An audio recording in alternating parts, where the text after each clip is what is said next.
ഇതേപോലെ ഒരു മോപ്പ് ഉണ്ടെങ്കിൽ നമ്മുടെ വീട്ടിലെ വാട്ടർ ടാങ്ക് ഈസി ആയിട്ട് ക്ലീൻ ആക്കാം.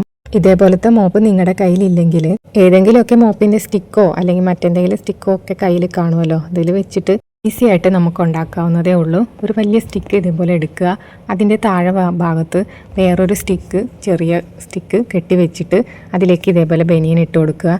എന്നിട്ട് നല്ല രീതിയിൽ തന്നെ നമുക്ക് എല്ലാ വശവും ക്ലീനാക്കി എടുക്കാനായിട്ട് പറ്റും. പഴുക്കൊക്കെ നമുക്ക് നന്നായിട്ട് തുടച്ച് വെള്ളത്തിൽ കലർത്തിയെടുക്കാം. ഇതിന് ശേഷം നമ്മൾ ഈ വെള്ളം കോരിക്കളയാം. അപ്പം ഞാൻ ഉപയോഗിക്കുന്നത് വേറൊരു രീതിയിലാണ്, അതെന്താണെന്ന് ഈ വീഡിയോയിൽ കാണിക്കാം. ഈ അഴുക്ക് വെള്ളം കിണറിൻ്റെ തൊട്ടിയോ മറ്റോ വെച്ചിട്ട് നമുക്ക് കോരി മാറ്റാം.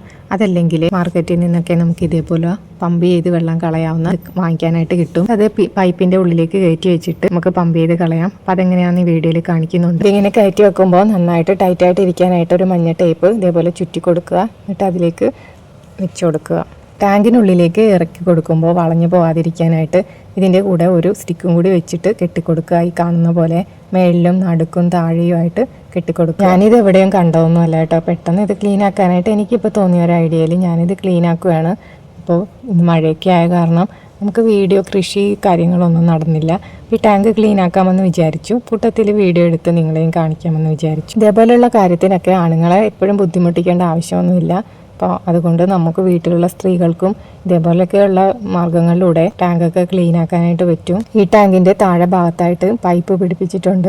അതുകൊണ്ട് തന്നെ നമുക്ക് ഇതിൽ വെള്ളം പൈപ്പ് വഴി കളയാനായിട്ട് പറ്റും. പക്ഷേ താഴെയുള്ള ഒരു കാൽഭാഗം വെള്ളം പൈപ്പിൻ്റെ താഴെ വശത്ത് നിൽക്കുന്നത് കൊണ്ട് വെള്ളം കളയാനായിട്ട് പറ്റില്ല. പൈപ്പിൽ കാണുന്ന നീല ഭാഗത്ത് കുറച്ച് പ്രസ് ചെയ്ത് കൊടുക്കുമ്പോൾ വെള്ളം വരും. അങ്ങനെ ടാങ്കിലുള്ള മുഴുവൻ വെള്ളവും ഈ പൈപ്പിലൂടെ നമുക്ക് കളയാനായിട്ട് സാധിക്കും. താഴെ വശമുള്ള കുറച്ച് വെള്ളം ഇതിൻ്റെ ഒരു അഡ്ജസ്റ്റ്മെൻ്റ് എന്ന് പറയുന്നത് ഇതിൻ്റെ അറ്റത്ത് കാണുന്ന ഒരു കപ്പ് പോലത്തെ ഒരു ഭാഗമുണ്ട്.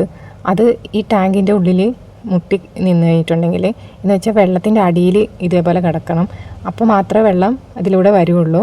ഇതിലേറെ കയറി കഴിയുമ്പോൾ ഞാൻ നേരത്തെ കാണിച്ച നീല ഭാഗത്ത് പിന്നെയും പ്രസ് ചെയ്ത് കൊടുത്ത് വരുമ്പോൾ പിന്നെയും വെള്ളം കയറി വരും. അപ്പോൾ ഇതിൻ്റെ അഴുക്ക് കളയാനായിട്ട് നമുക്കിത് ഇങ്ങനെ അനക്കി കൊടുക്കാം. അപ്പോൾ അതിൻ്റെ അകത്തേക്ക് അഴുക്ക് കയറി വന്നിട്ട് നമുക്കത് ആ പൈപ്പ് വഴി താഴത്തേക്ക് പോകും. കപ്പ് പോലെ ഇരിക്കുന്ന ഭാഗം താഴെ നിലത്ത് വെള്ളത്തിൽ മുട്ടിയിരിക്കാതെ കുറച്ച് കഴിയുമ്പോൾ വെള്ളം കുറയുമല്ലോ, അപ്പോൾ എയർ കയറാൻ സാധ്യതയുണ്ട്. അപ്പോൾ പിന്നെ ഇത് വെള്ളം വരില്ല. അപ്പോൾ പിന്നെയും വീണ്ടും വെള്ളം നിറച്ചിട്ട് ഇതേപോലെ കളയാം.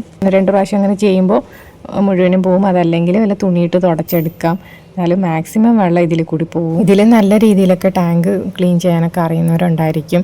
പക്ഷേ ഞാനിപ്പോൾ എനിക്ക് പറ്റുന്ന രീതിയിൽ ഒരു രീതിയാണ് കാണിച്ചത്, ഞാൻ ചെയ്യുന്നൊരു രീതിയാണ് കാണിച്ചത്. ക്ലീൻ ചെയ്യാനൊക്കെ ബുദ്ധിമുട്ടുന്നവർക്ക് ആർക്കെങ്കിലും ഒക്കെ ഉണ്ടെങ്കിൽ ഉപകാരപ്പെട്ടിട്ടെ എന്ന് വിചാരിച്ചു. ശ്രദ്ധിക്കേണ്ട ഒരു കാര്യം എന്ന് പറയുന്നത് പൈപ്പ് ഇടുമ്പോൾ ഒത്തിരി നീളത്തിൽ പൈപ്പ് ഇടരുത്. ഇപ്പോൾ വെള്ളം പിടിക്കില്ല, കയറി വരില്ല വെള്ളം ഇതിലൂടെ കയറി വരണം.